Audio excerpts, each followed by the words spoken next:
गासै साननैनि हाबाफारिजों खुंफुंनाय पश्चिम बंग बर' थुनलाइ आफादनि खुंगा 19थि बोसोरसालिया जथुम्माया दिनै जोबथा सान। आलिपुरदुवारनि इनडोर स्टेडियामाव मैया 3 फेब्रुवारिनिफ्राय जागायजेननानै दिनै 4 खालारसिम गाजा गोमजायै खुंफुंनाय पश्चिम बंग बर' थुनलाइ आफादनि खुंगा 19थि बोसोरसालिया जथुम्मानि दिनै जोबथा सानाव गुबुन गुबुन हाबाफारिफोरखौ खुंफुंनाय जायो।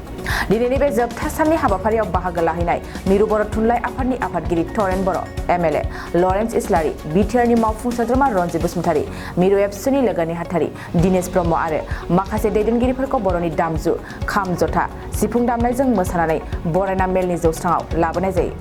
पश्चिम बंग बर' थुनलाइ आफादनि दैदेनगिरि मासि लानानै सामलायनाय मेलावनो बिटिआरनि मावफुं सोद्रोमा रनजित बसुमतारीया पश्चिम बंगनि गोबां बर' रायजो राजाफोरनि बाहागो लानायाव बेसेन गोसा बिबुंथिखौ लाखिदों। दिनैनि नर्थ बेंगलखौ लाफानानै मोनसे समनि इस्टार्न पार्टनि नेपालखौ लाफानानै दानि इस्टार्न पार्ट नेपाल आरो मोनसे समनि जोंनि बर'नि रायजोमोन। बेखौ जों बुङाखै, आं बुङाखै, नोंथाङा बुङाखै, जारिमिना रोखा रोखा बुंदों। भारत सरकारा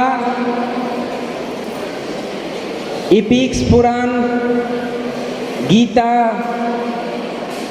उपनिषद गासैबो गोथार बिजाबफोरखौ मोनसे जारिमिनारि बिलाइ हिसाबै दिनै रनसायनो थांगासिनो दङ।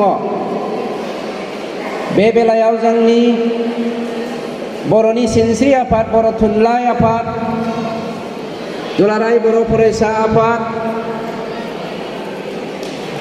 मुलुगाव